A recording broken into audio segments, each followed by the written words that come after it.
गीतवस्तरम्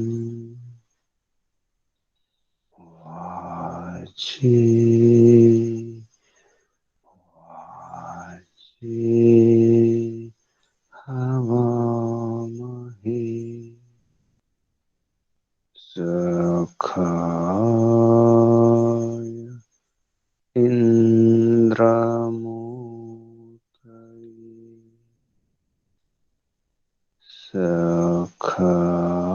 सखाय इन्द्रमूर्तये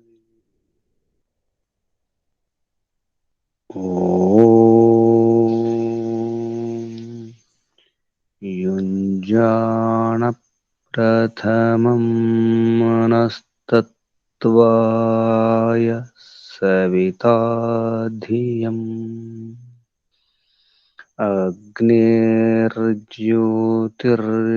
अग्निर्ज्योतिर्निचाय्य पृथिव्या अध्याभरत्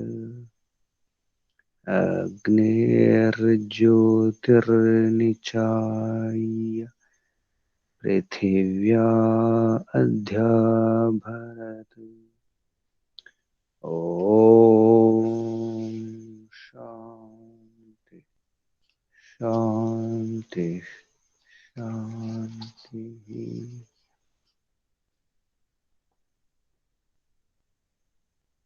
ॐ परमपिता परमात्मा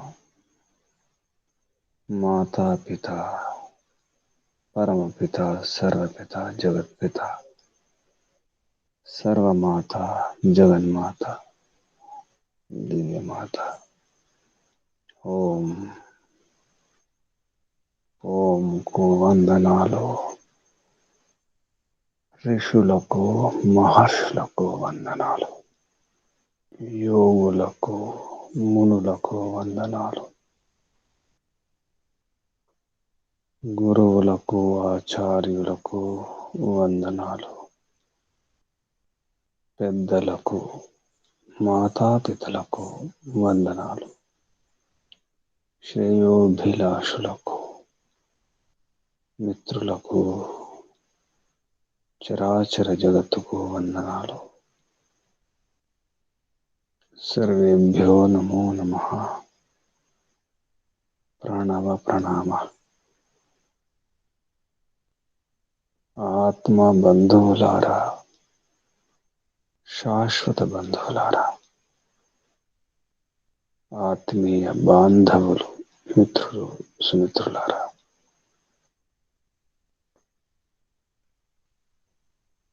దివ్యాత్మలారా, పుణ్యాత్మలారా,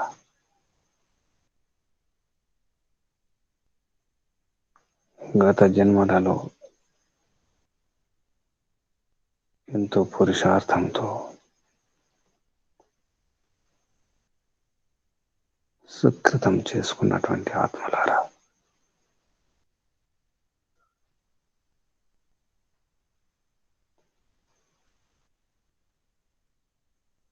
మానవ ఈ జన్మను సార్థకం చేసుకోవడానికి ప్రయత్నిస్తున్న స్వార్థ పురుషులం మనం. స్వ అర్థి కాదు, స్వ అర్థ. స్వ అంటే ఈ ప్రపంచం, దృశ్యరూపీ ప్రపంచం, దృశ్యరూపీ స్వ. స్వ అర్థి దృశ్యాన్ని కోరడం,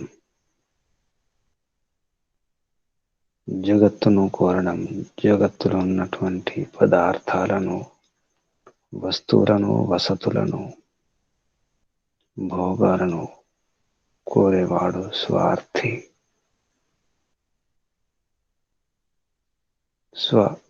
స్వయం, స్వీయం, స్వీయ అర్థ, స్వంత ప్రయోజనం స్వార్థ. మనం స్వార్థి కాదు, స్వ అర్థ. స్వార్థ పురుష ఇది. ప్రతి ఆత్మ, ప్రతి జీవాత్మ, ముఖ్యంగా మానవ దేహములో ఉన్న ఆత్మలన్నీ కూడా స్వార్థ పురుషులే, స్వార్థి కాదు. ఎవరైతే మోక్షం కొరకు ప్రయత్నం చేస్తున్నారో అందరూ స్వార్థ పురుషులు. ప్రాపంచిక భోగాల గురించి, వస్తువులు, వసతులు, సుఖ సాధనాల గురించి ప్రయత్నం చేసేవారు స్వార్థులు. విద్యార్థి, ధనార్థి, సుఖార్థిలాగా అర్థించేవాడు, కోరేవాడు, యాచించేవాడు. పురుషార్థం చేసి మోక్షం పొందడానికి ప్రయత్నం చేస్తే అది స్వప్రయోజనం, స్వీయ ప్రయోజనం. ఆత్మ ఈ మానవ దేహంలో ఉండడానికి కారణం, ఉద్దేశం మోక్షం కొరకే.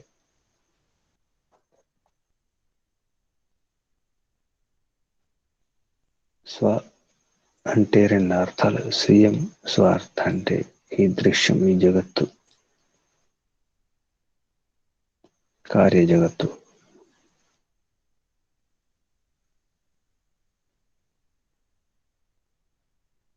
స్వామి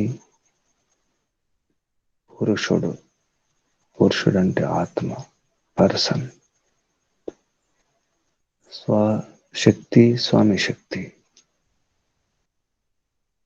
స్వకు శక్తి ఉంది, స్వామికి శక్తి ఉంది. స్వశక్తి అంటే ఈ జగత్ యొక్క శక్తి, జడశక్తి. స్వామి శక్తి అంటే చేతన శక్తి. ప్రతి జడ పదార్థానికి శక్తి ఉంటుంది. దాని శక్తి దానికి ఉంది, దాని సామర్థ్యం దానికి ఉంది, దాని ఉపయోగం దానికి ఉంది.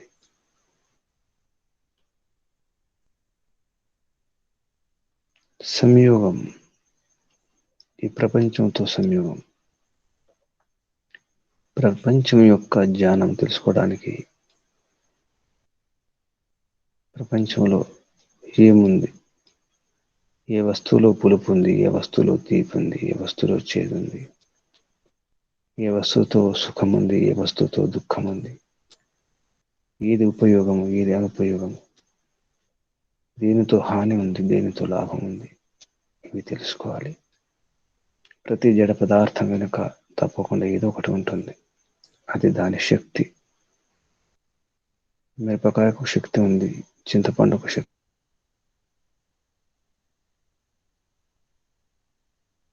ఇసుక రేణువుకు శక్తి ఉంది, రాయికి రప్పకు శక్తి ఉంది, కర్ర పుల్లలకు శక్తి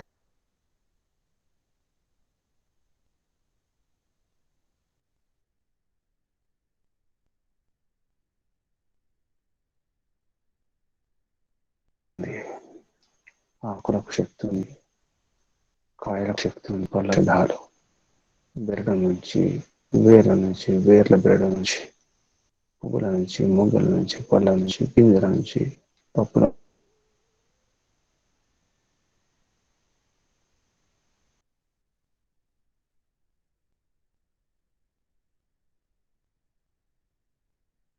స్వశక్తి, దాని శక్తి దానికి ఉంది. స్వ జడం, స్వ దృశ్యం, స్వ జగత్, కార్య జగత్. అలాగే మనిషి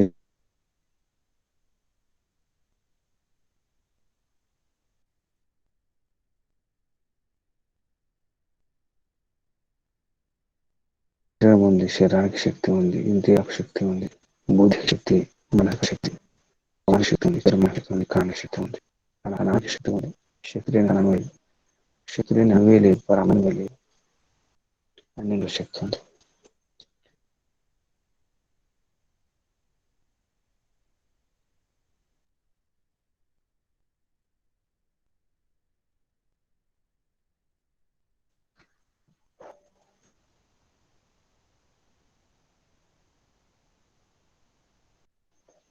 అదొక సంయోగం.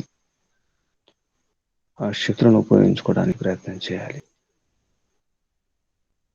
ఆ శక్తులను మూలికల్లో శక్తి ఉంది, ఆహారంలో శక్తి ఉంది, ప్రతి వస్తువులో, ప్రతి సాధనంలో రెండు రకాల సంయోగం. ఈ ప్రపంచంలో ఉన్నటువంటి వస్తువులను ఉపయోగించుకోవడం కొరకు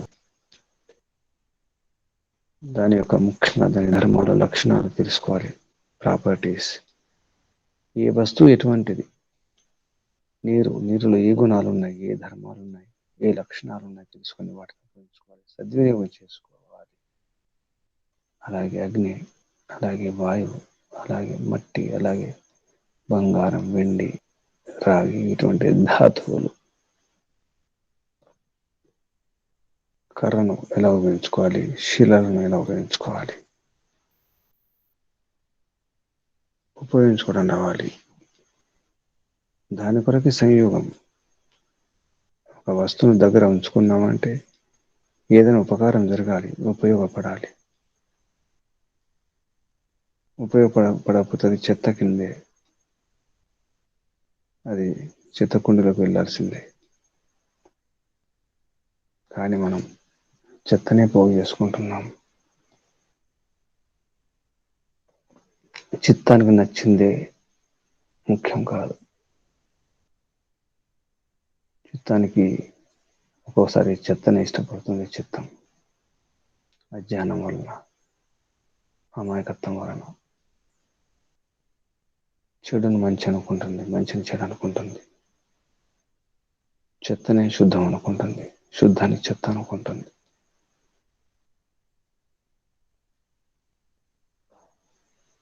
తప్పదు. జడ పదార్థాలతో పని తీసుకోవడం తప్పదు. ప్రతి వస్తువుతో పని తీసుకోవాలి, సద్వినియోగం చేసుకోవాలి. దేని ప్రయోజనం దానికే ఉంది. అలాగే ఆత్మ, ద్రష్ట స్వరూపం తెలుసుకోవడం కూడా. ద్రష్ట అంటే ఆత్మ, పరమాత్మ.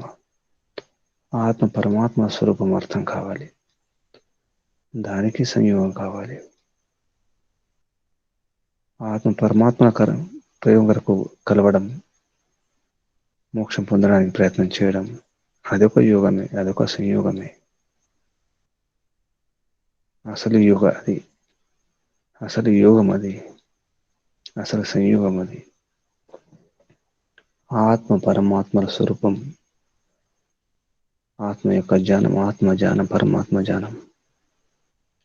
దాని కొరకు కూడా కలవాల్సిందే. ఈ సంయోగాలు రెండు రకాలు. ప్రకృతితో, ప్రకృతి వస్తువులతో, ఆ వస్తువుల యొక్క లక్షణాలను, ధర్మాలను, వాటికి సంబంధించిన జ్ఞానాన్ని పొందడం కొరకు సంయోగం చేస్తాం. ఆ వస్తువుని తీసుకుంటాం, మూడుతాం, చూస్తాం, వాడుకునే ప్రయత్నం చేస్తాం. పైన కింద అటువైపు ఇటువైపు అన్ని చేస్తాం, పరీక్ష చేస్తాం. ఏదైనా వస్తువు కొనేటప్పుడు, వస్త్రాలను కొనేటప్పుడు చూస్తాం. రకరకాల వస్త్రాలను చూస్తాం, ముట్టి చూస్తాం, తాకి చూస్తాం, కళ్ళతో చూస్తాం, రంగులను చూస్తాం, దాని క్వాలిటీ చూస్తాం. అది అనుకూలమా కాదా, నచ్చుతుందా కాదా, మనకు అవసరమా కాదా అన్నీ చూస్తాం. కూరగాయలు కొనేటప్పుడు, వస్తువులు కొనేటప్పుడు, పాత్రను కొనేటప్పుడు పరీక్ష చేసుకుంటాం. కానీ పరీక్ష చేసుకోకుండా కూడా ఎన్నో వస్తువులు ఉంచుకుంటాం. అనవసర వస్తువులు ఉంచుకుంటాం. పనికిరాని వస్తువులు ఉంచుకుంటున్నాం. గదులు నిండిపోతున్నాయి. స్థలం లేకుండా పోతుంది. ఎక్కడ పెట్టాలో అర్థం కాదు. మంచిని, పనికొచ్చే వస్తువును ఒకసారి చెత్తలో వేసేస్తున్నాం. మున్సిపాలిటీ వస్తున్నారు, మున్సిపాలిటీ వాళ్ళు తీసుకెళ్ళిపోతున్నారు. మున్సిపాలిటీకి ఇచ్చేస్తున్నాం, పెంటలోకి వెళ్ళిపోతుంది. మున్సిపాలిటీ పెంటలో ఎన్నో మంచి వస్తువులు కూడా వెళ్ళిపోతాయి. ఇప్పుడు మున్సిపాలిటీ పెంటలో మంచి వస్తువులు ఉన్నాయి, చెడు వస్తువులు, చెత్త వస్తువులు, పనికిరాని వస్తువులు మా ఇంట్లో ఉన్నాయి. అలాగే మన భావాలు, పనికొచ్చే భావాలను వదిలిపెట్టినాం. పనికిరాని చెత్త భావాలను నింపుకొని ఉంచుకున్నాం. చిత్తంలో, ఈ మస్తిష్కంలో ఎన్నో చెత్త భావాలు, చెత్త ఆలోచనలు, చెత్త నిర్ణయాలు చేస్తాం. విరుద్ధమైనటువంటి వ్యవహారం చేస్తున్నాం. అందుకే కష్టాలు, అందుకే రోగాలు, అందుకే వ్యాధులు, అందుకే సమస్యలు. సరిగా ఆలోచించలేకపోతున్నాం.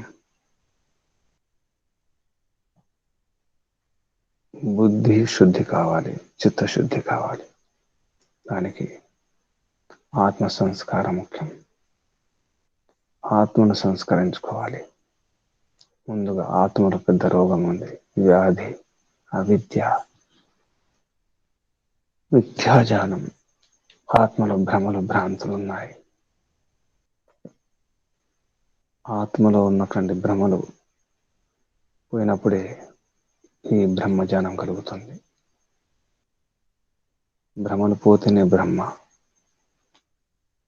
బ్రహ్మ పరబ్రహ్మ అర్థం కావాలంటే ఆత్మ భ్రమలో ఉండకూడదు, బ్రహ్మలో ఉండాలి.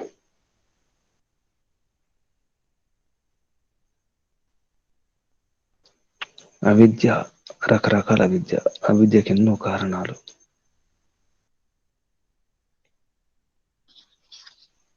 అవిద్య పోతే కానీ అపవర్గం లభించదు. అవిద్య ఉన్నన్ని రోజులు అది ఆటంకమే. అవిద్య మహావిఘ్నం.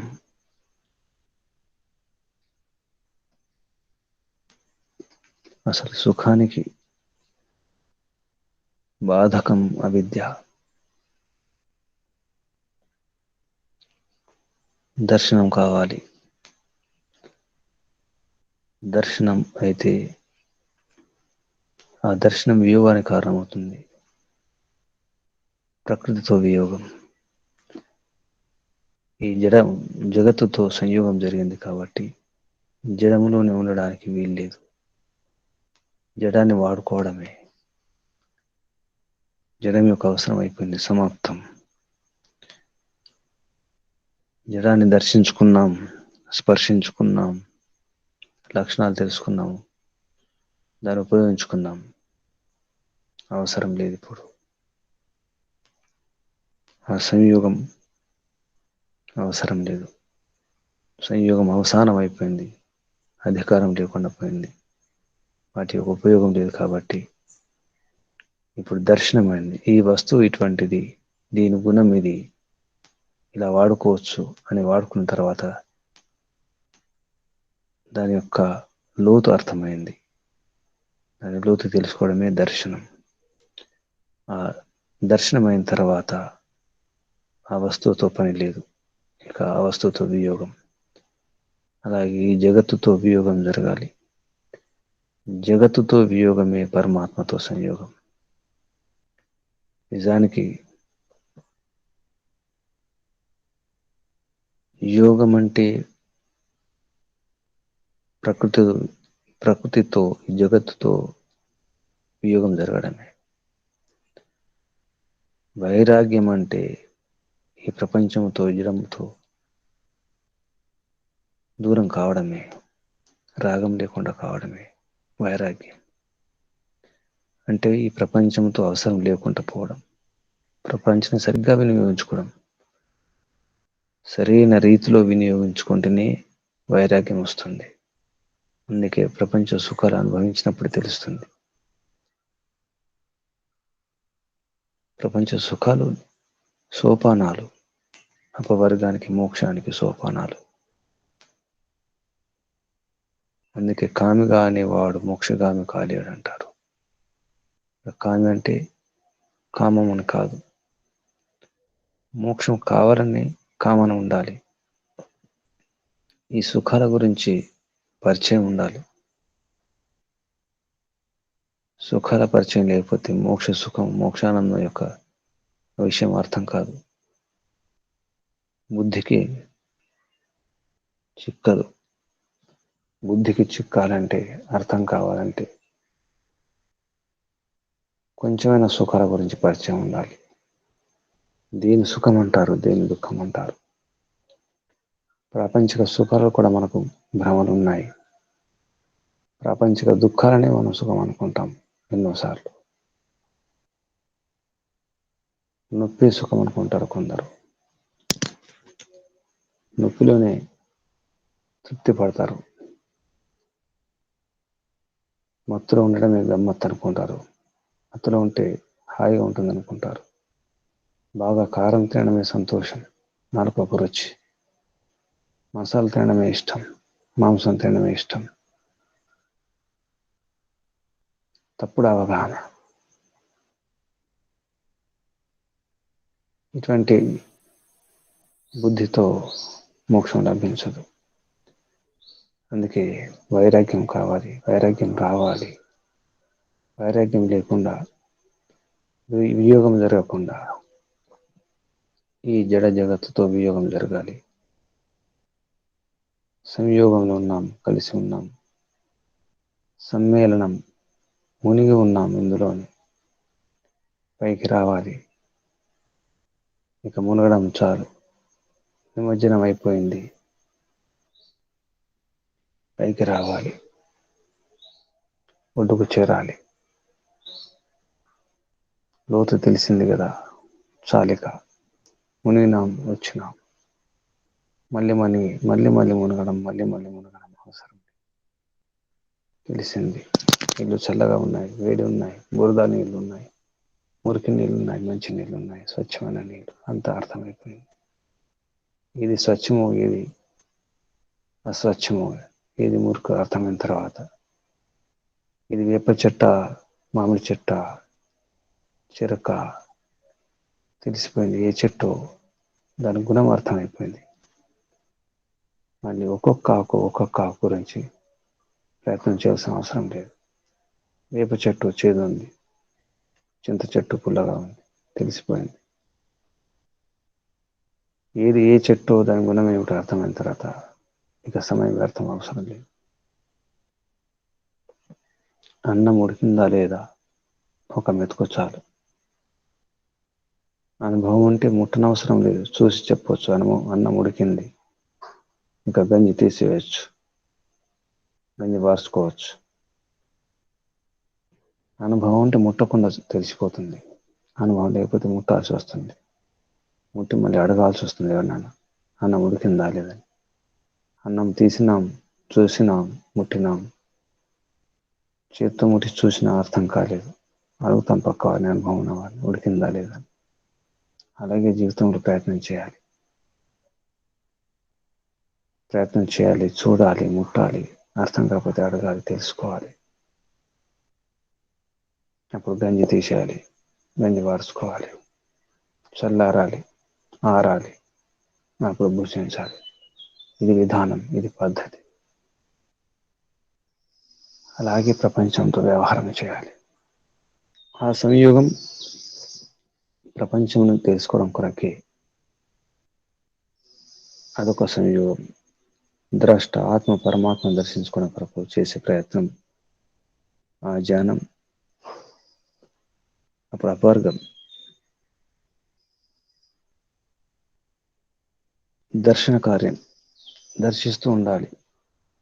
జడాన్ని, చేతనాన్ని దర్శిస్తూ ఉండాలి. ఈ దర్శన కార్యం సాగుతూ ఉండాలి.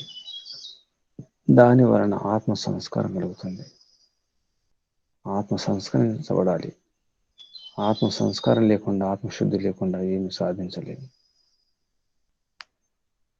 దర్శనం ఈ ప్రకృతి పురుషుల వియోగానికి కారణమవుతుంది. దర్శించాలి. దర్శనం అంటే సరైన జ్ఞానం కలగడం. దర్శనం అదర్శనం. అదర్శనం అంటే అజ్ఞానం, దర్శనం అంటే జ్ఞానం. అదర్శనం సంయోగానికి కారణం. అర్థం కాలేదు కాబట్టి ప్రపంచంలో ఉంటున్నాం. అర్థమైతే ప్రపంచం అవసరం లేదు. కాబట్టి అదర్శనం ఈ జగత్తుతో కలవడానికి కారణం, జగత్తులో ఉండడానికి కారణం. అది అంటే ఈ శరీరంలో ఉండడానికి కారణం అదర్శనం. దాని పేరే అవిద్య. దర్శనం కాకపోవడమే అవిద్య. అర్థమైతే చాలు, అవిద్య పోతుంది. అందుకే దర్శనం కావాలి. కేవలం ఆత్మ పరమాత్మ దర్శనమే కాదు, జగత్తు యొక్క దర్శనం కూడా కావాలి. జగత్తును దర్శించడం కొరకే ఈ సంయోగం. దర్శనమైన తర్వాత అక్కడ ఉండేది లేదు. జ్ఞానం లభించిన తర్వాత ఈ జగత్తు యొక్క అసలు రహస్యం, దాని బండారం బయటపడ్డది. అది జడమే, అది చేతనం కాదు. ఆ సుఖాలు శాశ్వతం కాదు. ఆ సుఖాలు క్షణికాలు, అవి కూడా దుఃఖ మిశ్రితాలు. అర్థమైపోయింది. దర్శనం జరిగింది. ఇక భ్రాంతి పోయింది. నిజానికి దర్శనం అంటే అదర్శనం యొక్క అభావమే.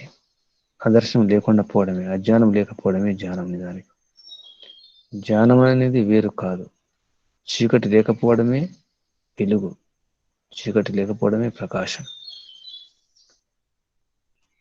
ప్రకాశం అంటే ఏదో కాదు, చీకటి లేకుండా ఉంటే చాలు. అలాగే జ్ఞానం అంటే అజ్ఞానం లేకపోవడమే జ్ఞానం. అదర్శనం యొక్క అభావమే దర్శనం.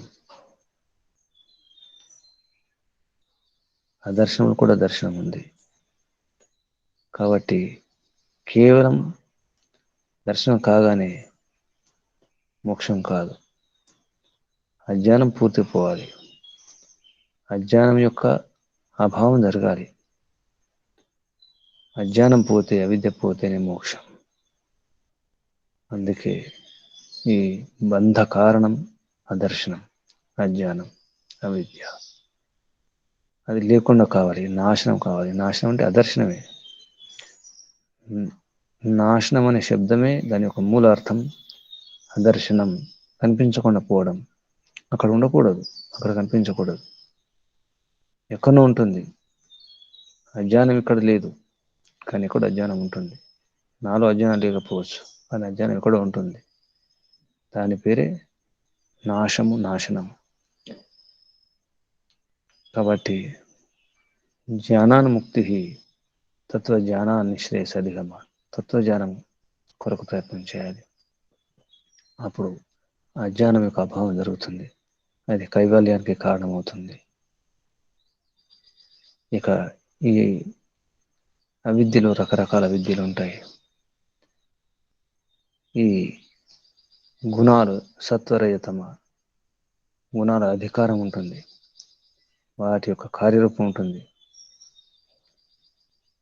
వాటి యొక్క సామర్థ్యం ఉంటుంది. వాటి సామర్థ్యంలో, వాటి యొక్క అధికారంలో, వాటి ప్రభావంలోనే మనం రకరకాల తప్పులు చేస్తాం, ఒప్పులు చేస్తాం. రజోగుణంతో కొన్ని పనులు, తమోగుణంతో కొన్ని పనులు, సత్వగుణంతో కొన్ని పనులు చేస్తుంటాం. అది అదర్శనం నిజానికి. అది కూడా అవిద్యే. ఇక ద్రష్ట, స్వామి, ఆత్మ. ఈ ఆత్మ నేరుగా ఏ పని చేయజాలదు. చిత్తం ద్వారా, బుద్ధి ద్వారా పనిచేస్తుంది. మనసు ద్వారా, ఇంద్రియాల ద్వారా పనిచేస్తుంది. శరీరం ద్వారా పనిచేస్తుంది ఆత్మ.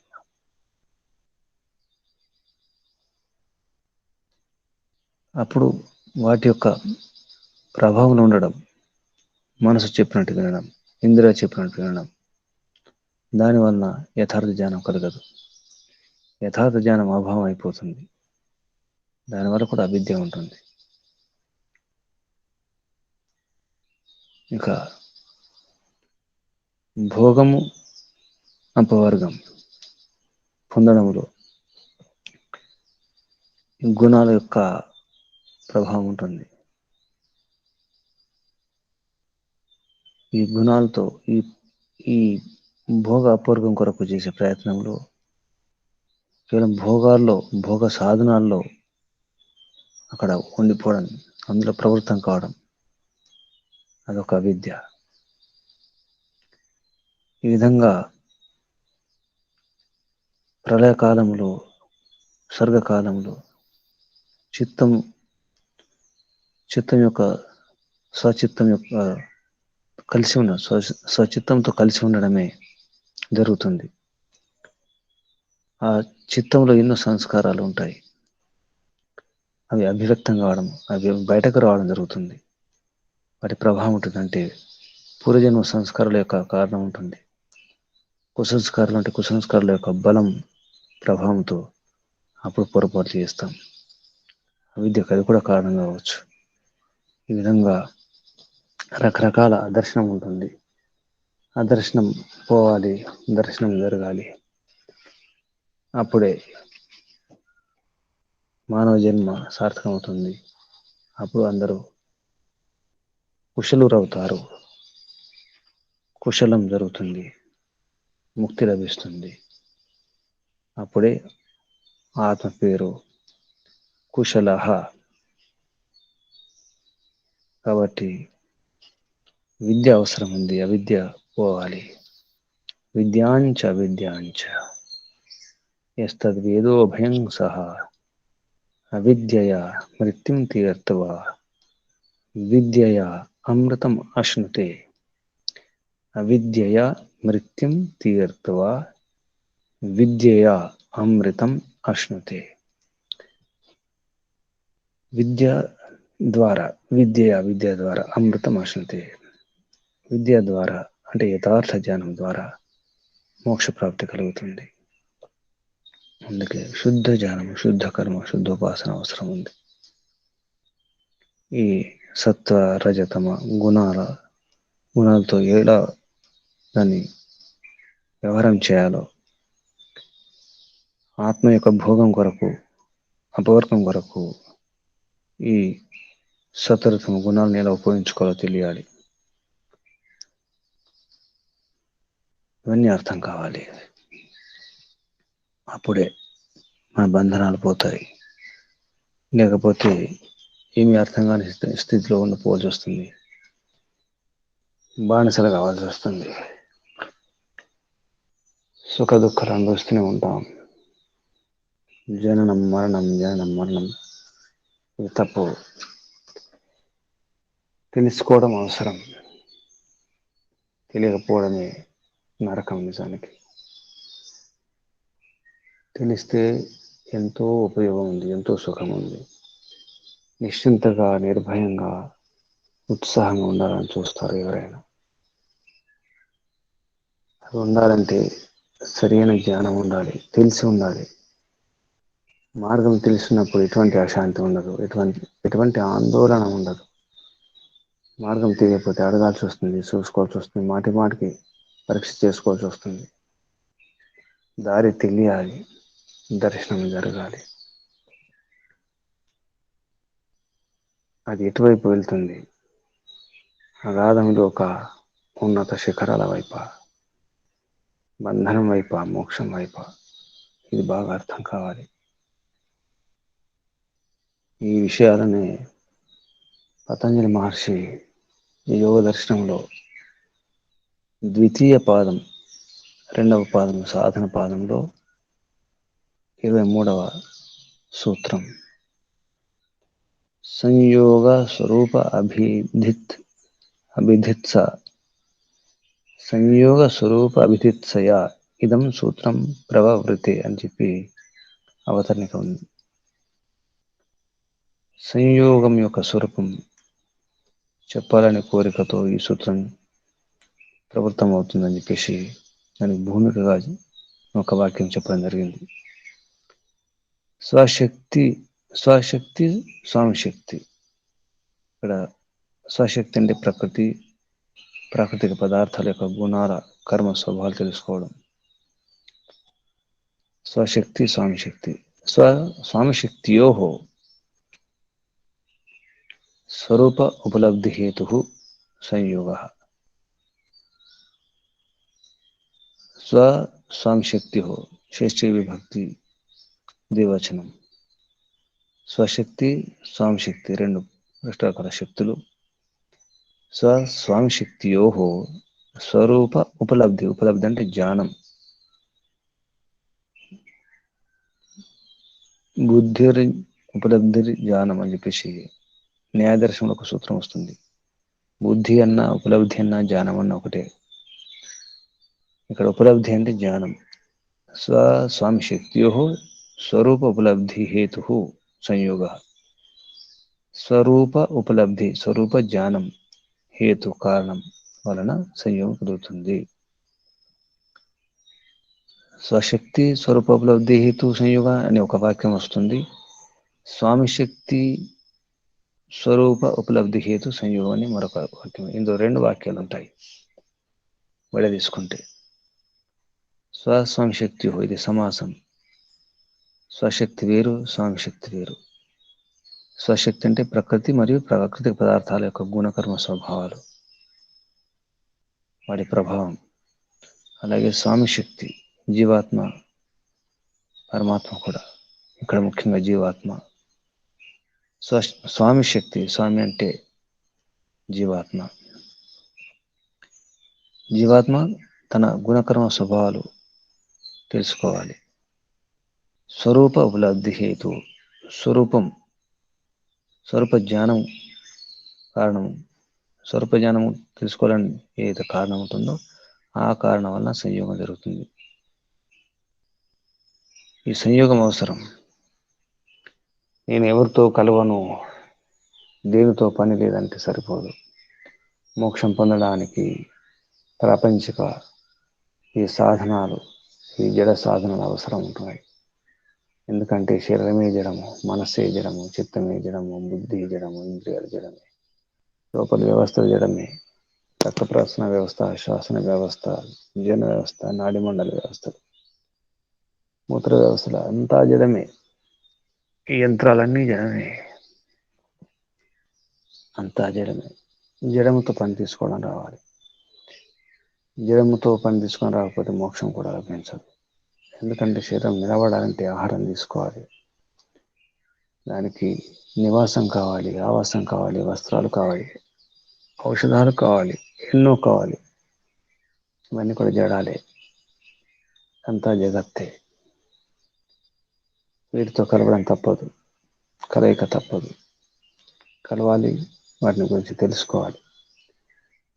అలాగే స్వామి శక్తి, తన గురించి కూడా అర్థం కావాలి. నేనేమిటి, నా స్వరూపం ఏమిటి, నా శక్తి ఏమిటి, నా బలం ఏమిటి, నా నైపుణ్యాలు ఏమిటి, నాకు ఏది అవసరం, ఏది అవసరం లేదు, ఏది అనుకూలం, ఏది ప్రతికూలం,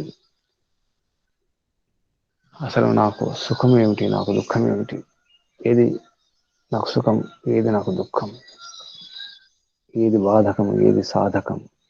ఈ బాధక సాధకాలు కూడా అర్థం కావాలి. శత్రువులు ఎవరు, మిత్రులు ఎవరు, శ్రేయోభిలాషులు ఎవరు, విరోధులు ఎవరు, ఇవన్నీ తెలియాలి. లేకపోతే అంతే, అక్కడే ఉంటాం. ఎంత కూడా సాధన ఫలితం. సాధన చేయాలి. ఎక్కడో యుద్ధం చేయాల్సిన అవసరం లేదు. శరీరంతో శ్రమించవలసిన అవసరం లేదు.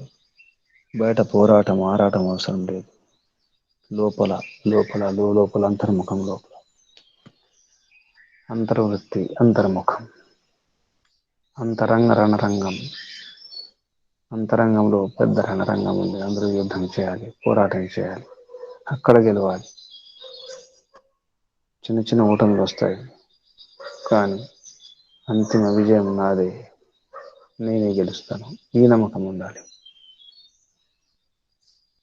దాని కొరకే పతంజలి మహర్షి చెప్తున్నారు, సంయోగం అవసరమే. ఆ సంయోగం దేని కొరకు?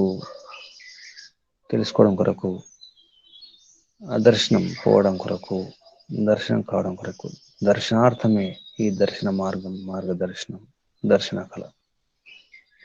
దర్శనార్థం సంయుక్తం. దర్శనం కొరకే సంయోగం. స్వస్వామి శక్తియో స్వరూప ఉపలబ్ధి హేతు సంయోగ. ఒకటి తీసుకుంటే స్వశక్తి, స్వశక్తి స్వరూప ఉపలబ్ధి కొరకు.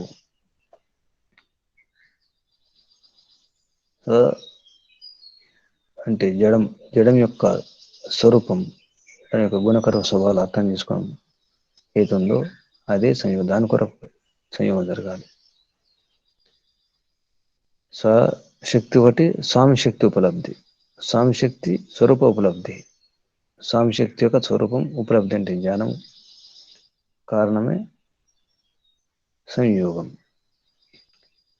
రెండు సంయోగాలు అంటే ఇక్కడ ఒక రహస్యం ఏంటంటే, ఈ ప్రపంచంతో కలవడం కూడా తన స్వరూపం అర్థం చేసుకోవడం కొరకే, అంటే మోక్షం కొరకే. అందుకే భోగపవర్గ అర్థం దృశ్యం. ఈ దృశ్యం, ఈ జగత్తు. దృశ్యం అంటే జగత్తు, భోగం కొరకు, అపవర్గం కొరకు, మోక్షం కొరకు అని చెప్పడం జరిగింది. ప్రకృతితో కలవడం సంయోగం, ఆ సంయోగం కూడా మోక్షం కొరకే ఉండాలి. ఆ సంయోగం బంధనం కాకూడదు. ఈ జడముతో జగత్తుతో సంయోగం చివరికి వియోగం జరగాలి. వియోగం జరగకపోతే బంధనం అవుతుంది. సంయోగం నుంచి విడిపోవాలి, వియోగం జరగాలి. ప్రపంచంతో వియోగమే యోగం, జగత్తుతో వియోగమే యోగము. ఈ జగత్తు మాయ నుంచి, ఈ ప్రభావం నుంచి దూరం కావడమే యోగం. ఆ యోగమే అపవర్గాన్ని ఇస్తుంది. అది యోగము, ఇది సంయోగము, వియోగం. సంయోగమైతే బంధనము, వియోగమైతే విడుదల, మోక్షం. ఈ సంయోగం కూడా యోగం కొరకే. సంయోగము యోగం కొరకు. సంయోగం అనే శబ్దంలో యుజుర్ యోగి అనే ధాతు ఉంది. యుజ సమాధం అనే ధాతు యోగం కొరకు. రెండు యోగ శబ్దాలే. సంయోగం అనే శబ్దం యొక్క అర్థం వేరు, యోగం అనే శబ్దం యొక్క అర్థం వేరు. యుజ సమాధౌ అంటే సమాధినిచ్చేది, మోక్షాన్నిచ్చేది యోగం. ఇక్కడ వియోగం అవసరం లేదు.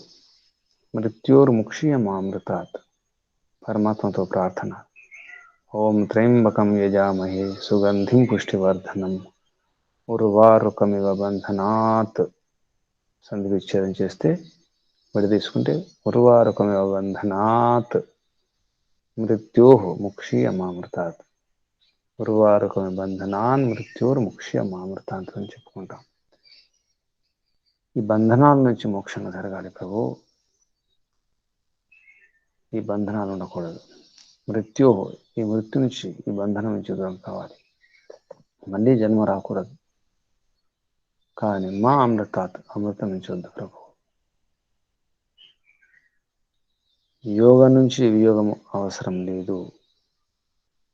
అంటే మోక్షం నుంచి, మోక్షం ఉండాలని చూస్తుంది ఆత్మ, మోక్షమే కావాలి. అసలు ఆనందం, శాశ్వత ఆనందం, మోక్షానందమే కావాలి. వియోగం కోరుకోదు. అందుకే మృత్యోర్ముక్ష్యమామృతాత్ అనే ప్రార్థన. అది సఫలం కావాలంటే ఈ జగత్తు యొక్క బండారం, ఈ యొక్క రహస్యం అర్థం చేసుకొని ఈ సుఖ సాధనాలు, ఈ జడ సుఖ సాధనాలను ఉపయోగించుకొని మళ్ళీ వియోగం చెందాలి. ఇక్కడే ఉండిపోకూడదు, అక్కడే మునిగి ఉండకూడదు. యోగం జరగాలి. అప్పుడు అపవర్గం అంటే తత్వజ్ఞానం కలిగినప్పుడు అదర్శనం పోవాలి, దర్శనం జరగాలి. అదర్శనం అంటే అవిద్య, దర్శనం అంటే విద్య. దర్శింపజేసేవే దర్శనం. అంటే అవిద్యను దూరం చేసేదే దర్శనాలు, దర్శన శాస్త్రాలు. మనం రకరకాల దర్శనాలు చేసుకుంటాం. ఊరిలో గోపురాల దర్శనం చేసుకుంటాం, పుణ్య తీర్థాల దర్శనం చేసుకుంటాం, ఎన్నో యాత్రలు చేస్తాం, ఎన్నింటినో చూస్తుంటాం. కానీ మనకు దర్శనం జరగలేదు. దర్శనం అంటే వియోగం జరగాలి, దాని రహస్యం అర్థం కావాలి. దర్శనం అంటే అదర్శనం పోవాలి, అవిద్య పోవాలి. లైట్ వేస్తే చీకటి పోవాలి. లైట్ వేసినాము చీకటి పోలేదంటే ఇంకా లైట్ రాలేదు, ఇంకా ప్రకాశం రాలేదు, వెలుగు రాలేదని అర్థం. వెలుగంటే ఏమిటి? చీకటి యొక్క అభావమే వెలుగు. విద్య అంటే ఏమిటి? అవిద్య యొక్క అభావమే విద్య. దర్శనం అంటే అదర్శనం యొక్క అభావమే దర్శనం. సుఖం అంటే ఏమిటి? దుఃఖం లేకపోవడమే సుఖం.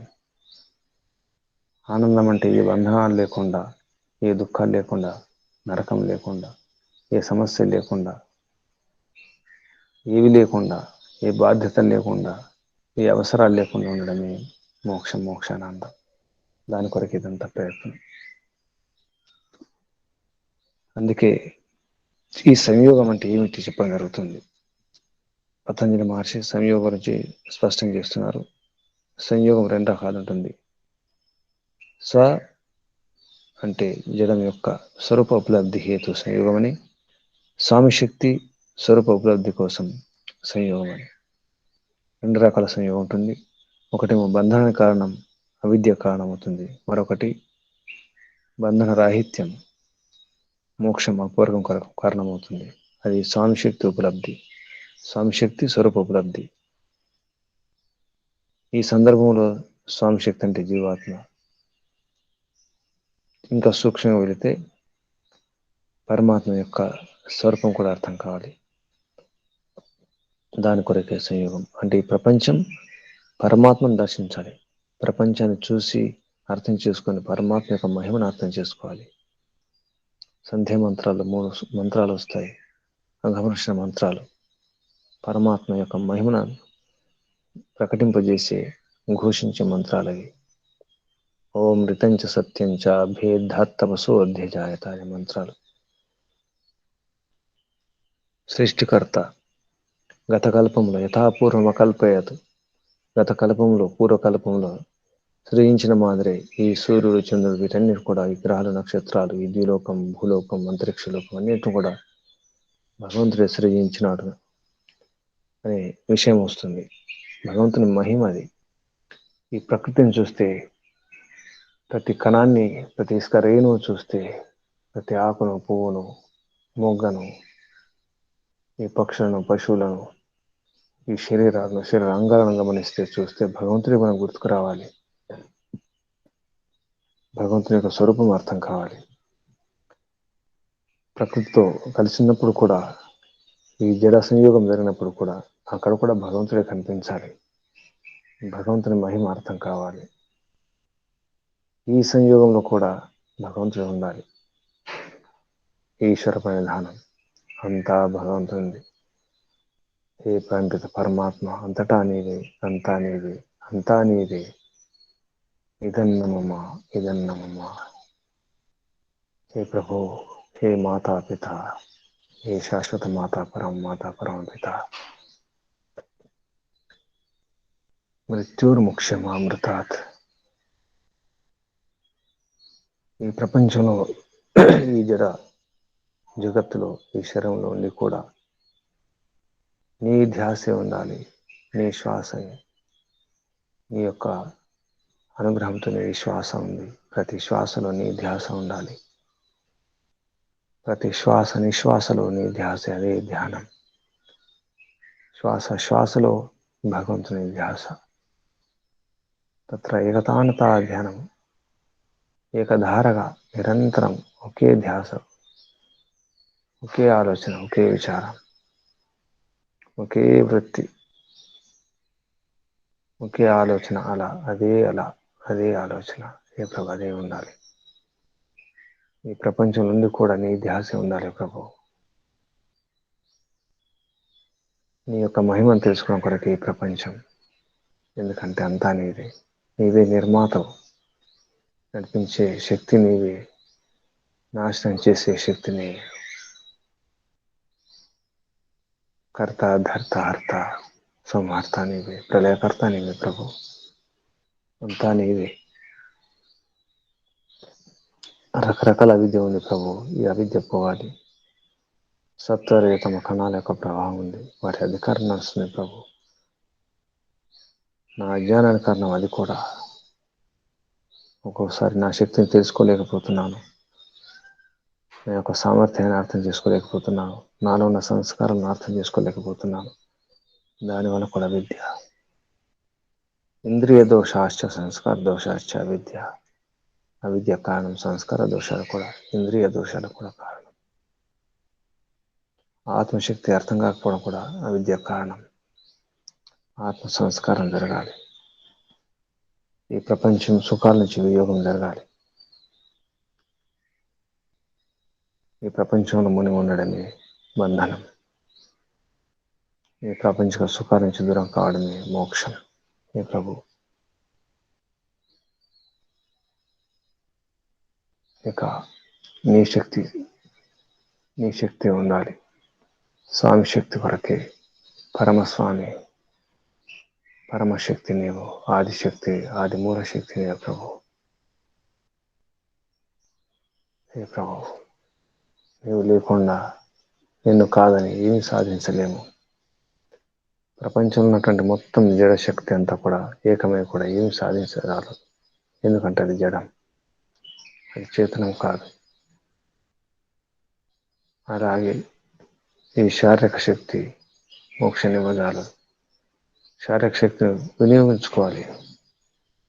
శరీరంలో ఎన్నో శక్తులు ఉన్నాయి. ఈ కళ్ళు, చెవులు, ముక్కు, ఇంద్రియాల శక్తి ఉంది.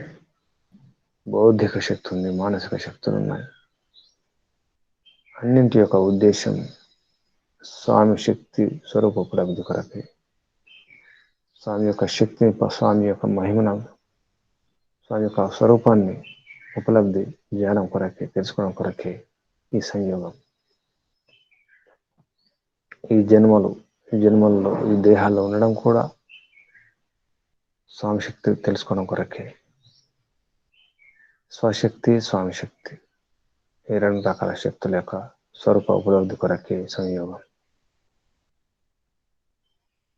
స్వామి శక్తియో స్వరూప ఉపలబ్ధి హేతు సంయోగ. ఇది సూత్రం. దానికి వ్యాస మహర్షి చక్కటి భాష రాయడం జరిగింది. చాలా చక్కటి భాష ఉంది. అవిద్యకు ఎన్ని కారణాలు ఉంటాయి, ఎన్ని రకాల అవిద్య ఉంటుంది చెబుతూ వ్యాస భాషలో విధంగా చెప్తున్నారు వ్యాస మహర్షి. పురుషః స్వామి దృశ్యేన స్వేన దర్శనార్థం సంయుక్తః. పురుష స్వామి దృశ్యేన స్వేన దర్శనార్థం సంయుక్త. స్పష్టమైన శబ్దాలు. పురుష స్వామి అంటే పురుష ఆత్మ. దర్శనం అంటే తత్వజ్ఞానం కొరకు. దర్శనార్థం తత్వజ్ఞానం కొరకు. దృశ్యేన స్వేన అంటే దృశ్య రూపమైనటువంటి జగత్తు, దీని పేరు స్వేన, దీని ద్వారా సంయుక్తమవుతుంది. దర్శనార్థం తత్వజ్ఞానం కొరకు ఈ స్వామి పురుషుడు లేదా ఈ ఆత్మ దృశ్య రూపమైనటువంటి స్వతో అంటే దృశ్య రూపమైనటువంటి ఈ జగత్తుతో సంయుక్తం. దర్శనార్థం సంయుక్త. దేని కొరకు ఈ సంయోగం అంటే దర్శనార్థం. ఏం దర్శనార్థం? తత్వజ్ఞానం దర్శనార్థం. తస్మాత్ సంయోగాద్ దృశ్యస్య ఉపలబ్ధి యా స భోగః. భోగం అంటే ఏమిటి? దేని భోగం అనాలి అంటే ఆ సంయోగం ఏదైతే తత్వజ్ఞానం కొరకు సంయోగం జరిగిందో ఆ సంయోగం దృశ్యం యొక్క జగత్తు యొక్క ఉపలబ్ధి అంటే జ్ఞానం. ఈ జగత్తు యొక్క జ్ఞానం కలగాలి. ఈ జగత్తు ఏమిటి, దాని గుణకరం స్వభావాలు ఏమిటి, దాని లక్షణాలు ఏమిటి, దాని శక్తి ఏమిటి, ఉపలబ్ధి అంటే జ్ఞానం. దృశ్యం యొక్క ఉపలబ్ధి జరగాలి. దృశ్యస్య ఉపలబ్ధి యా సా భోగ. ఏదైతే ఉపలబ్ధి ఉందో, ఏదైతే జ్ఞానం ఉందో, జగత్తు యొక్క జ్ఞానం, దాని పేరు భోగం. దేని ద్వారా అంటే సంయోగం ద్వారా. ప్రపంచంతో సంయోగమైనప్పుడు, ప్రపంచంతో కలిసి ఉన్నప్పుడు, దాన్ని ఉపయోగించుకున్నప్పుడు దృశ్యం యొక్క ఉపలబ్ధి, దృశ్యం యొక్క జ్ఞానం కలుగుతుంది. దాన్ని అంటారు భోగము. యాత్ ద్రష్టు స్వరూపోపలబ్ధి సో అపవర్గ. అపవర్గం అంటే ఏమిటి? ఏదైతే యాతు ఏదైతే ద్రష్ట యొక్క స్వరూప ఉపలబ్ధి, స్వరూపం యొక్క జ్ఞానం, ద్రష్ట ఆత్మ లేదా పరమాత్మ, ఆత్మ పరమాత్మల స్వరూపం యొక్క ఉపలబ్ధి, స్వరూపం యొక్క జ్ఞానం దేని ద్వారా కలుగుతుందో అది అపవర్గం. అసలు ఇక్కడ ఆత్మ పరమాత్మల యొక్క స్వరూప జ్ఞానం కలగడమే అపవర్గం. అంటే అవిద్య పోవడమే. అవిద్య పోవడం ముఖ్యం. అవిద్య పోవడమే అపవర్గం. ఈ విధంగా చెప్పడం జరుగుతుంది. అందుకే దర్శన కార్య అవసాన సంయోగ ఇది దర్శనం వియోగస్య కారణముక్తం అని చెప్పడం జరుగుతుంది. దర్శన కార్య అవసానం, దర్శన కార్యం అయితే దర్శించుకునే కార్యం అవుతుందో అది అవసరం లేకుండా పోవాలి. మళ్ళీ దర్శించుకోవాలి, ఆ జ్ఞానం తెలుసుకోవాలి, ఈ జడం గురించి తెలుసుకోవాలి, ఆత్మ గురించి తెలుసుకోవాలి, అది సమాప్తం అయిపోవాలి. దర్శన కార్య అవసానం జరగాలి, దర్శన కార్యం సమాప్తం అయిపోవాలి. అంటే సంయోగం లేకుండా అయిపోవాలి. మళ్ళీ సంయోగం లేదు, ఇక సంయోగం చేయడానికి అవసరం లేకుండా పోవాలి. ఇది దర్శనం వియోగస్య. కాబట్టి ఈ దర్శనం వియోగానికి కారణమవుతుంది. తెలిస్తే అవసరం లేదు, తెలియకపోతే అవసరం ఉంటుంది. తెలిసేంత వరకు ప్రయత్నం చేస్తూ ఉండాలి, తెలిసిన తర్వాత అవసరం లేదు. ఆ విధంగా దర్శన కార్య అవసాన సంయోగ ఇది దర్శనం వియోగస్య కారణం ఉక్తం. ఈ దర్శనమే వియోగం యొక్క, దర్శనం వియోగస్య కారణం ఉక్తం. దర్శనమే వియోగానికి కారణమవుతుంది. దర్శనం జరగకపోతే సంయోగంలో ఉంటాము. అంటే అవిద్య ఉంటే సంయోగం, విద్య ఉంటే వియోగం. విద్య వియోగానికి కారణం, అవిద్య సంయోగానికి కారణం. కాబట్టి సంయోగంలో ఉండకుండా ఉండాలి, ప్రపంచంలో ఉండకూడదు. అది బంధనానికి కారణమవుతుంది.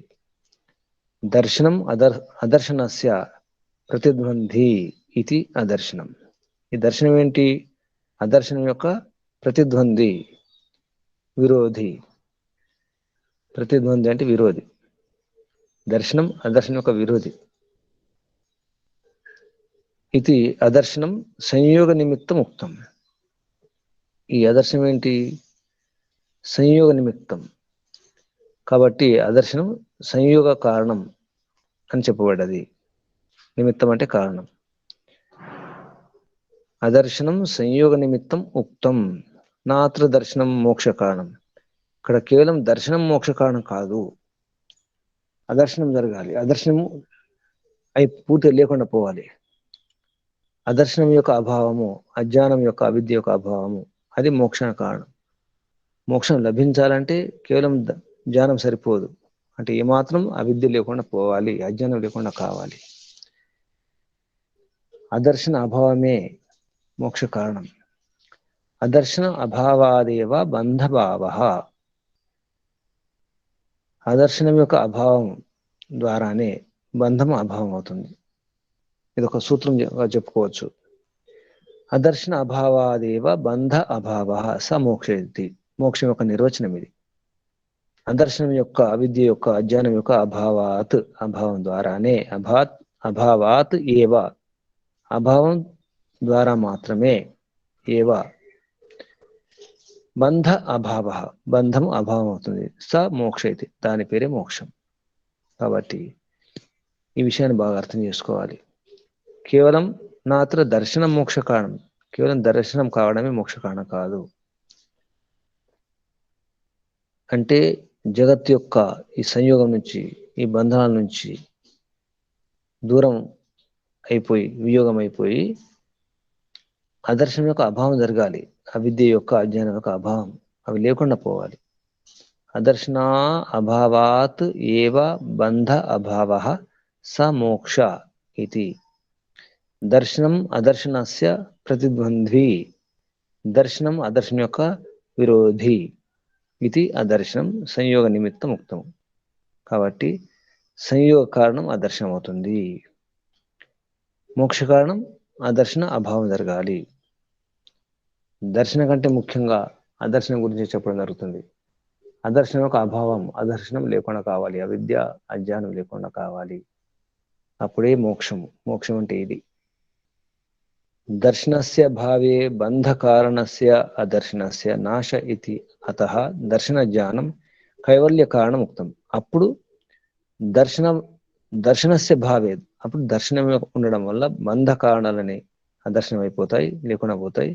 బంధ కారణం అదర్శనం, అది నాశనం అయిపోతుంది. నాశ ఇత్యత, నాశనం అంటే అది దూరం అయిపోతుంది. అప్పుడు దర్శన జ్ఞానం కైవల్య కారణం అవుతుంది. అప్పుడు దర్శన జ్ఞానం, కేవలం దర్శన జ్ఞానం, కేవలం దర్శనం అయితే కాదు. నేను దర్శించుకున్నాను అంటే సరిపోదు. వేదాలు చదివినాను, శాస్త్రాలు చదివినాను, కళ్ళు మూసుకున్నాను, ధ్యానం చేసినట్టు సరిపోదు.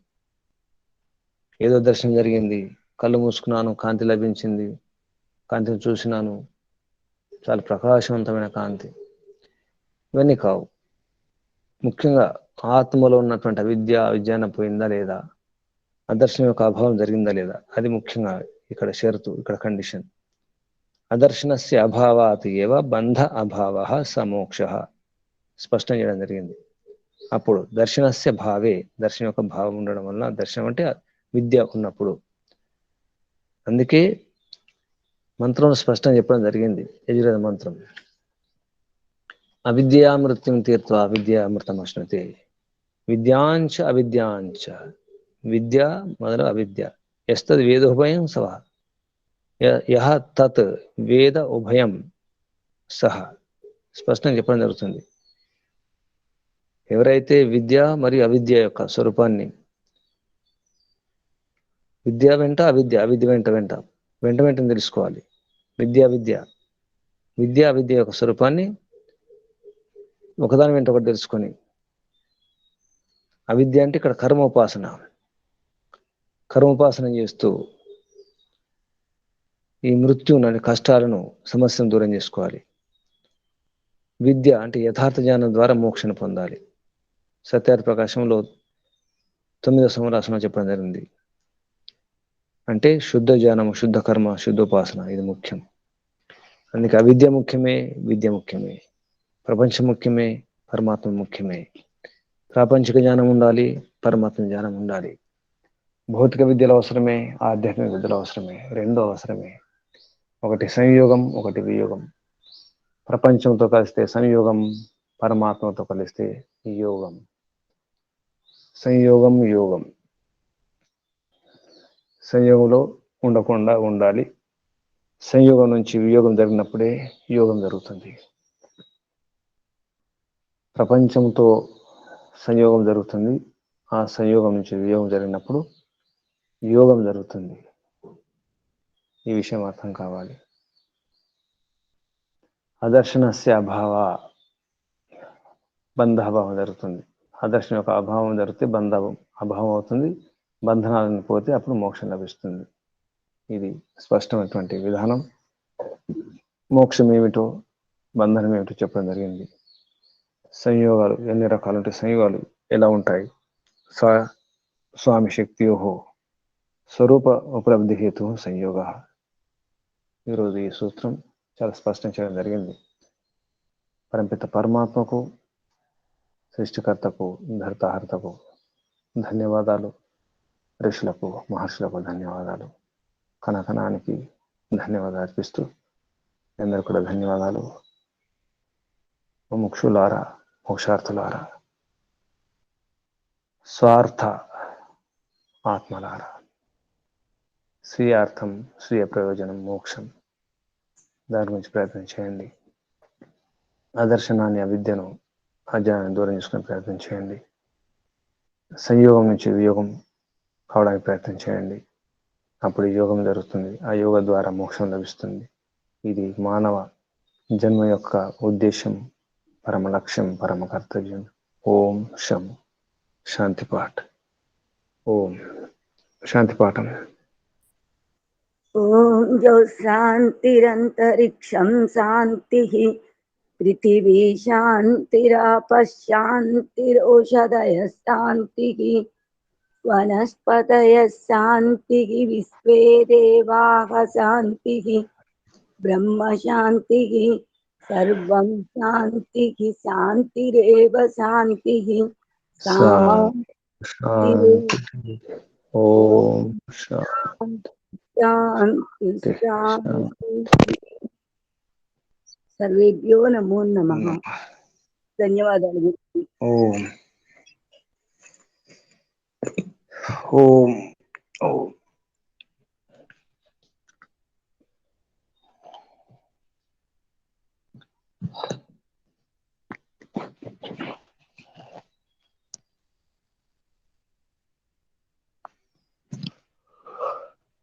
ఓం ఓం.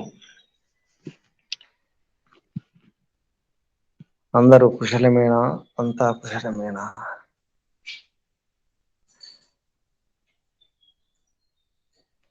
కుశలమేనా?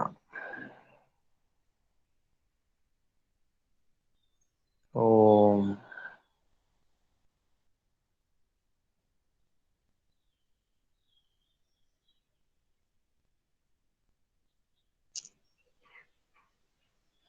చెప్పండి.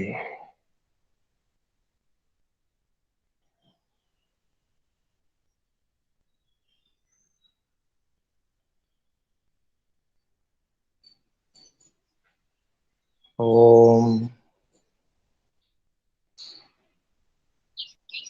ఓం ప్రణవ గురుజీ. చెప్పండి.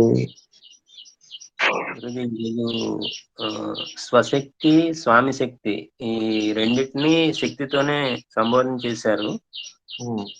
ఈ మరి స్వామి శక్తి అంటే ఆత్మ, స్వభావము, శుద్ధ జ్ఞానము. దాని స్వరూపమే జ్ఞానము, స్వభావం శుద్ధ జ్ఞానము.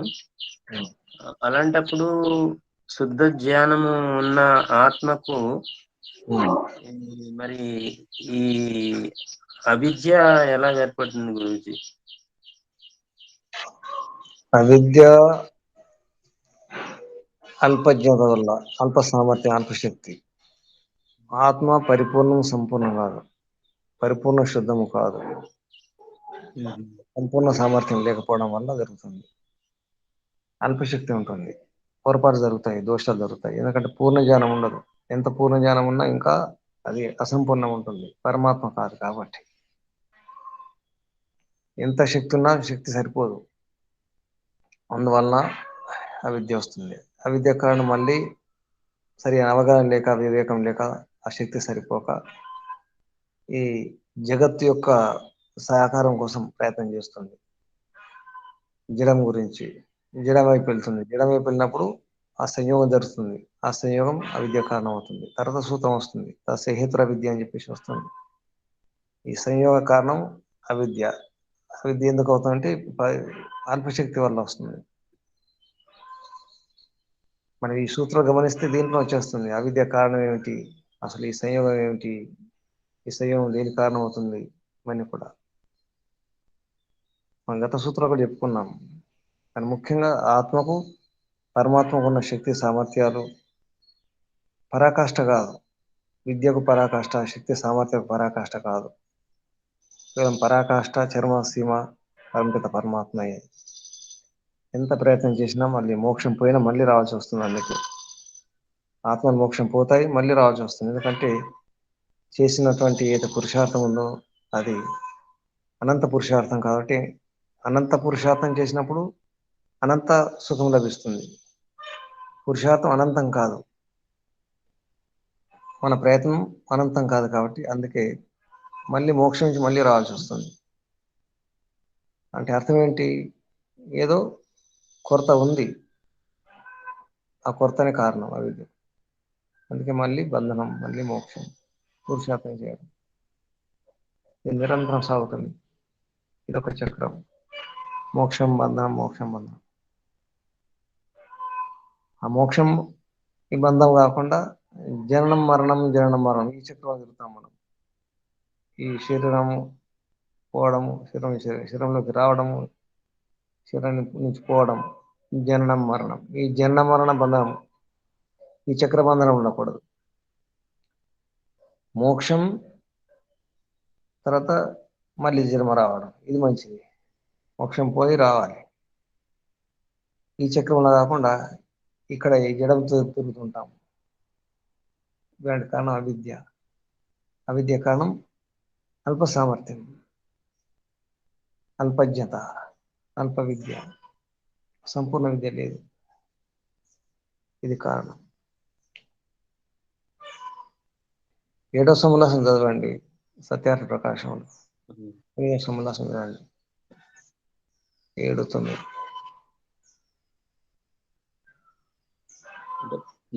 ఈశ్వరుడు శుద్ధ జ్ఞాని, కానీ ఆత్మ ఇక్కడ పురుషుడు జ్ఞాని, శుద్ధ జ్ఞాని కాదు. కానీ ఈ యోగం ప్రాప్తించిన తర్వాత శుద్ధ జ్ఞాని అవుతున్నారు. అంటే శుద్ధం, అక్కడ శబ్దం వేరు వాడాలి. అంటే సంపూర్ణ జ్ఞాని, పరమిత పరమాత్మ సర్వజ్ఞుడు. సర్వజ్ఞుడు. ఆత్మ అల్పజ్ఞుడు. అల్పజ్ఞుడు. ఈ శబ్దాలు వాడితే మనకు అర్థమవుతుంది. అలా శుద్ధము అంటే మళ్ళీ అర్థం సరిగా ఉండదు. సర్వజ్ఞుడు పరమిత పరమాత్మ, అల్పజ్ఞుడు ఆత్మ. అల్పజ్ఞత వల్ల ఇవన్నీ జరుగుతున్నాయి. అసలు మూల కారణం అల్పజ్ఞత. అది ఆత్మ యొక్క స్వరూపం, అది ఆత్మ యొక్క స్వభావం, అది ఆత్మ యొక్క శక్తి. అది అంతకంటే ఏం చేయజాలదు. అందుకే జీవుడు దేవుడు కాజాలడు ఎన్నటికి, ఆత్మ పరమాత్మ కాజాలదు ఎన్నటికి. ఆత్మ ఆత్మే, పరమాత్మ పరమాత్మే. ఇది అర్థం కావాలి. కలిసినట్టే అనిపిస్తుంది, పాలలో నీరు కలిసినట్టే అనిపిస్తాయి, కానీ పాలు పాలే, నీరు నీళ్ళే. పాల నుంచి నీరు వేరు చేయొచ్చు, వేడి చేస్తే ఆవిరై నీరు ఎగిరిపోతుంది. లేదా హంసలు ఉంటే హంసలు పాలను నీరు వేరు చేస్తాయి. క్షీర నీరు అన్యాయం, క్షీరం నుంచి నీరు న్యాయం దూరం చేస్తాయి హంసలు. పాలు పాలే, నీళ్లు నీళ్ళే, కానీ కలిసినట్టు అనిపిస్తాయి పాలు నీళ్లు. అలాగే ఆత్మ పరమాత్మ.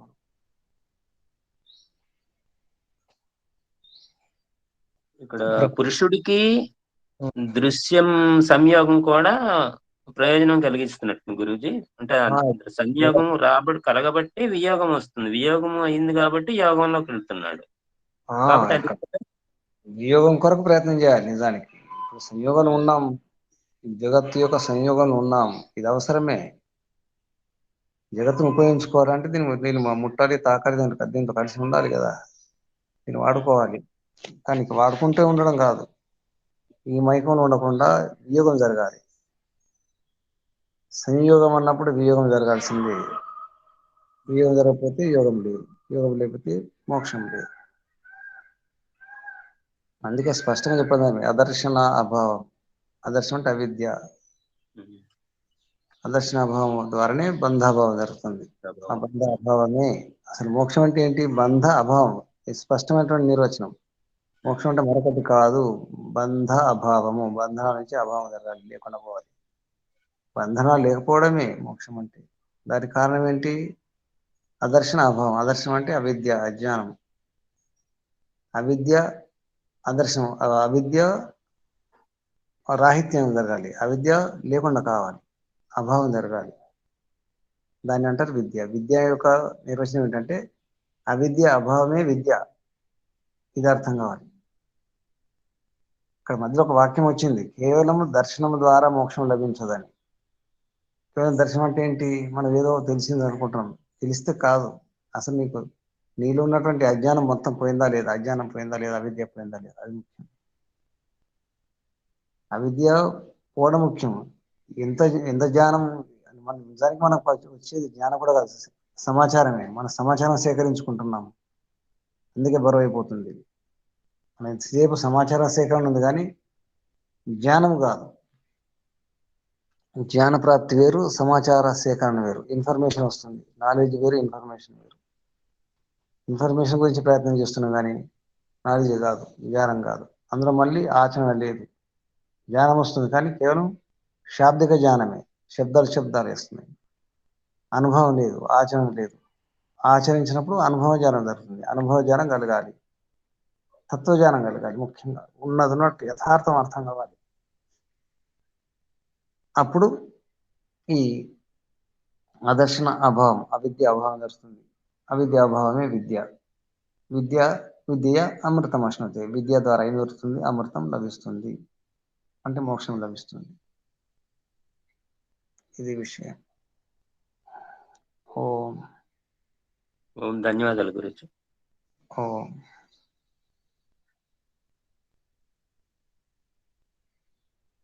ఇంకా ఈరోజు సారం చెప్తారు. సారం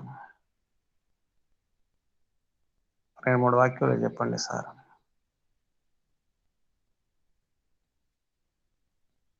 అందరూ కుశలంగా ఉండే ప్రయత్నం చేయండి. ఉభయ కుశలోపరి. ఒకరికొకరు చెప్పుకోండి. మీరు కుశలంగా ఉన్నారు, నేను కుశలము, మీరు కుశలమే అని అడగాలి.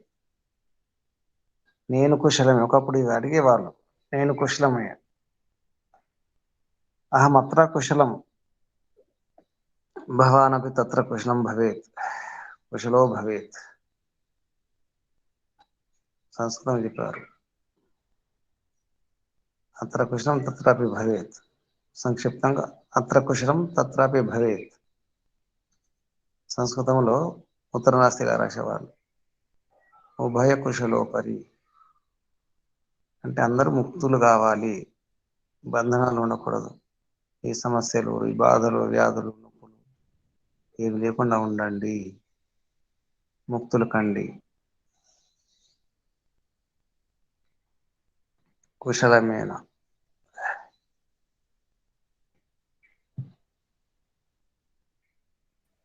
ఓం గురూజీ. చెప్పండి అమ్మా. అల్పజ్ఞత చేత ఏమనుకుంటామంటే ఈ విషయ సంగ్రహణమే జ్ఞానం అనుకుంటాం. కానీ అది కేవలం విషయాలని సేకరించటమే. సేకరించటం అనేది జరుగుతుంది. దాన్ని ఆచరణలోకి తెచ్చుకొని అంటే ప్రపంచంతో సంయోగాన్ని అభావం చేసుకున్నప్పుడే పరమాత్మతోటి కలిసి ఉండగలము అనేది ఈరోజు మీరు చెప్పిన దానిలో అర్థమైంది గురూజీ. అంతే. అది అభావం జరిగితేనే దీంతో సంయోగం జరుగుతుంది అని. సంయోగం నుంచి వియోగం జరగాలి. సంయోగం జరిగినప్పుడు ఇప్పుడు ప్రకృతితోటి సంయోగంలోనే ఉన్నాం. ఇప్పుడు వియోగంలోకి రావాలి, పరమాత్మతోటి కలిసి ఉండాలి. అది ప్రయత్నం. దానికోసం చేయాలి. చాలా వివరంగా చెప్పారు గురుజీ, చాలా ధన్యవాదాలు. వ్యాస మహర్షి ఇంకా చాలా స్పష్టం చేయడం జరిగింది. దర్శనస్య అభావం అదర్శనాభావమే బంధాభావం, బంధాభావమే మోక్షం. ఈ వాక్యం బాగా గుర్తుంచుకోవాలి. అవిద్య. ఈరోజు ఒక కొత్త శబ్దం తీసుకోండి. అవిద్య. మనం అజ్ఞానము, అవిద్య, అజ్ఞానం శబ్దాలు వాడతాం. అదర్శనం కూడా అజ్ఞానం అనే అర్థం. దర్శనం కాకపోవడం, స్వరూపం అర్థం కాకపోవడం అదర్శనం. దర్శనం అంటే స్వరూపం అర్థం కావడం, స్వరూపం అర్థం కాకపోవడం అదర్శనం. అందుకే దర్శన శాస్త్రంలో దర్శన మార్గం, దర్శన కళ, మార్గదర్శనం ఇవన్నీ అవసరం. అది అర్థం చేసుకొని నడుచుకోవటమే దర్శనం. అది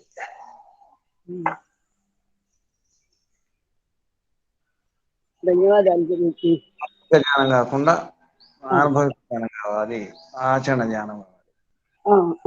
శబ్ద జ్ఞానం కాకుండా ఆచరణ జ్ఞానం, అప్పుడే మోక్షం.